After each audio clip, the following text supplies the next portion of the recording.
Collaboration started in year 2000, and I was looking to do a show that was focused on Korean American culture. And there were a lot of Korean pop shows back then with pop stars from Korea, but there was nothing to represent Korean Americans with hip hop and rock and singing and dancing and poetry and comedy.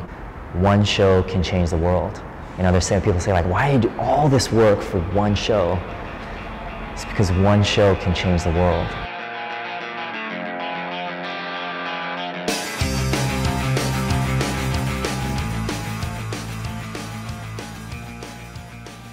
My name is PK, stands for Paul, Kim, and Preacher's Kid.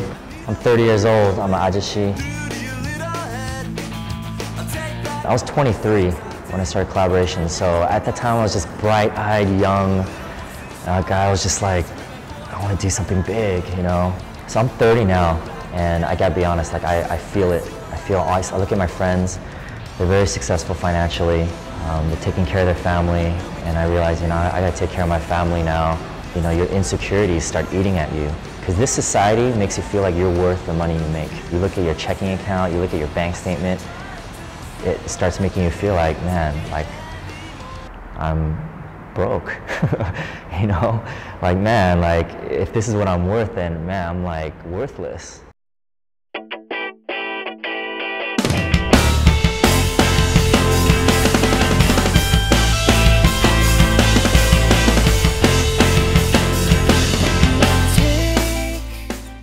Hey, my name is Jacob.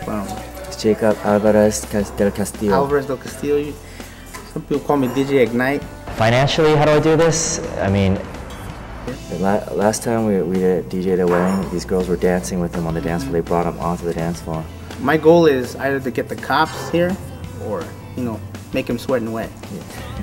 I started emceeing a lot of weddings, and then that's when I realized, when I started emceeing more weddings, I realized, hey, you know, I could DJ weddings.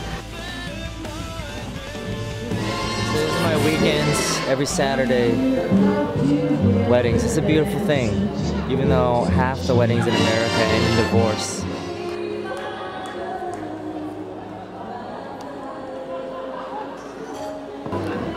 Wedding's going good, it's a beautiful wedding. There's a lot of adults here. I think they just want to eat their food and leave, but then the real party's going to start. I do stand-up comedy during the week. You got Yao Ming, man. Yao Ming's a baller, he's a pioneer, he's a nice guy. He's just like the sexiest guy to me, you know? And people don't realize, like, stand-up comedy, we get paid, I mean, just as a beginner stand-up comedy, you get paid 30 to 40 bucks a night, if you're lucky. He's like a tree in Lord of the Rings. He's picking up our little place, like,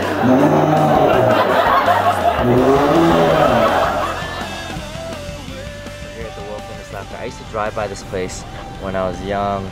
Like when I first got my license, 16, I used to drive down here, Sunset Boulevard, famous Sunset Boulevard, and think like one day I want to be performing in that place. And then here I'm 31, and I'm finally here.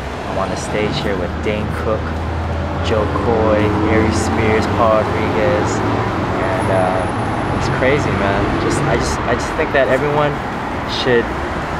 You gotta dream big, make your dreams specific, and go for them all out, because life is short. You could die anytime, and yeah, you gotta go for all your dreams, you know, and never pursue money. You gotta pursue your dreams, and then hopefully the money will come later, as these guys.